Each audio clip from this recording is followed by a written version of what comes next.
Right, let's finally bring Mark Anderson onto the program. Welcome to the program, Mark. And we're going to be talking the global cities, because the global cities movement appears to have a bit of new momentum. Oh, it certainly does. Not only new momentum, but kind of a new approach. To briefly recap recent history, I started covering this in 2015, 2016. It's one of my main issues that I cover. And at that time, the Chicago Council on Global Affairs, the Chicago's version of the CFR, was just having one meeting a year, the Forum on Global Cities. Then the influential Pritzker family got involved. Now it's called the Pritzker Forum on Global Cities. They're a noted family where Pritzker is the governor of Illinois. And now what they're doing is they're spreading this out among NGOs and philanthropies and the scientific community, academia, et cetera, and kind of having a multi-pronged approach throughout the entire year. Various articles, projects, many small webinars, different things like that, as opposed to one big event. And a lot of it is based on, and I'll talk more about this later, what's called world society theory. Now, this is a fairly new term that's come up in the lexicon of the global cities movement. And world society theory, get this, this is important, is a theory of transnational interaction and global social change that emphasizes the importance of global institutions and culture in shaping the structure and behavior of individuals, organizations, and nation states around the world. So nation states, individuals, and organizations are being shaped by world society theory that these different entities are engaging in. So they're really trying to get this behavioral modification going about climate change, just like they've done about COVID and so many other bellwether issues. And what you're showing here is the one of several postings at the council's website, the Chicago Council on Global Affairs. Better City Network data empowers climate action from below. Moving on, there's an explanation. Cities are key factors in the fight against climate change. Progress made in data collection on city involvement in global governments is crucial to their success.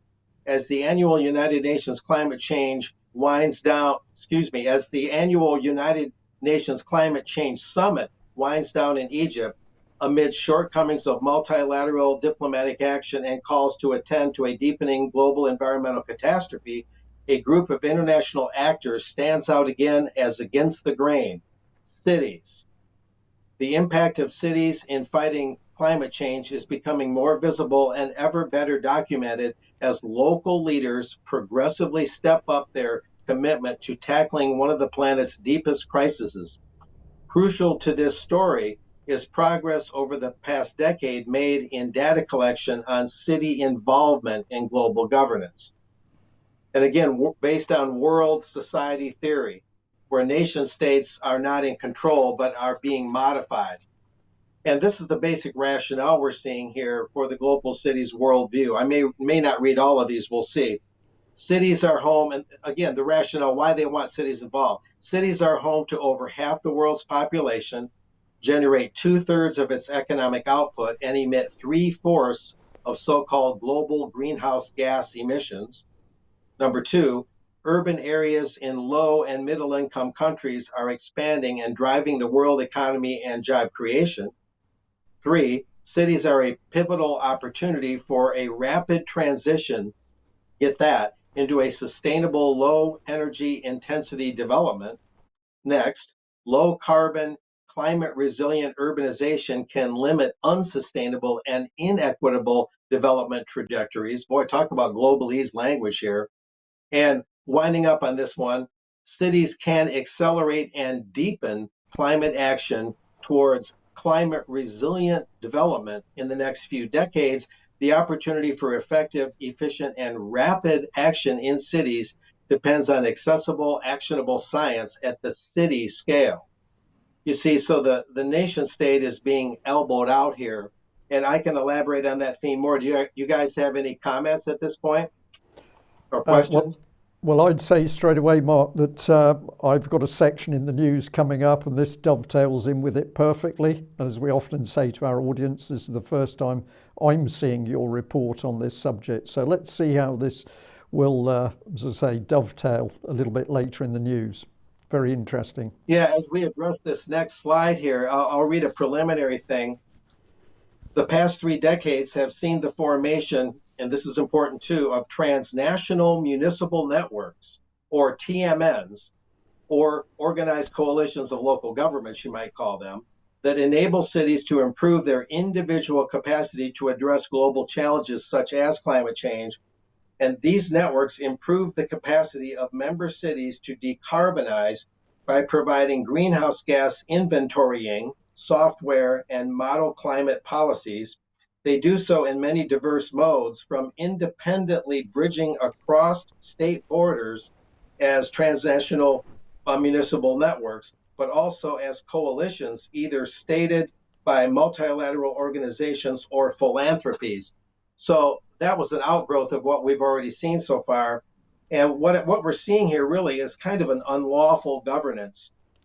Loose associations, philanthropies, NGOs are basically governing on their own. They're going into autopilot, it appears, at least in a preliminary sense. Now, addressing the slide on the screen, they get even more explicit here. This is from the University of California Press, Toward Global Urban Climate Mitigation, Linking National and Polycentric Systems of Environmental Change. And it goes on to say, as we move on, most research on global environmental change focuses on the national level, but the increasingly significant role of cities worldwide in climate change governance necessitates a global scale understanding of urban environmental change. Moving on, this study explains how greenhouse gas emissions reduction in 330 cities across 48 countries is affected by diffusion of normative expertise and political economic forces, specifically polycentric systems comprised of environmental management consultancies and environmental transnational municipal networks, there we are, facilitate expertise transmission to cities, facilitating urban emissions reductions. Boy, the globalese is thick here.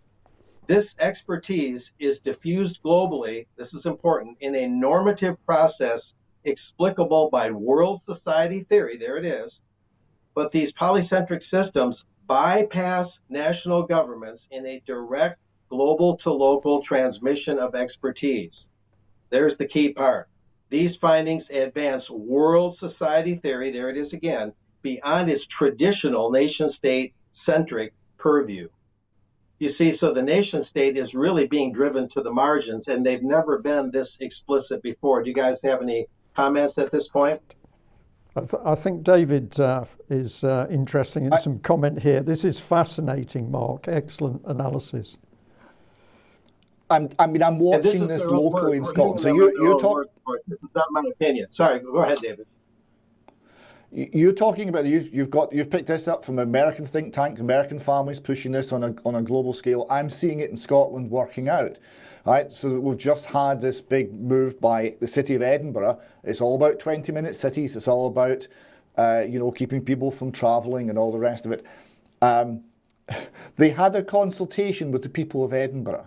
Right? They didn't tell the people of Edinburgh this was an international policy and the end point was actually already fixed. They called the consultation Choices. That was the name they picked, Choices. So this is to fool the people into believing it's somehow coming from the locale. It's nothing of the sort. It's coming from on high. It's coming from an international movement here. And it's simply branded in a deceptive way locally. But the rollout is full and detailed, and it covers everything you've just described. Yeah, fascinating. And I think, and may lightning strike me if I'm wrong, I believe this is called the Delphi theory, where you give people the notion that they're making choices that have already been made for them. And the fix is already in, and you simply go through the motions to make it look like they're involved and make it look like they're choosing something. I believe that's called the Delphi theory, the Delphi approach. And it's been fine-tuned to a fine art. Now, moving on, this is sort of the other leg in the stool so far, and I'll have more next week on the global cities movement with regards to COVID and related matters. It was too much today to cover that and this.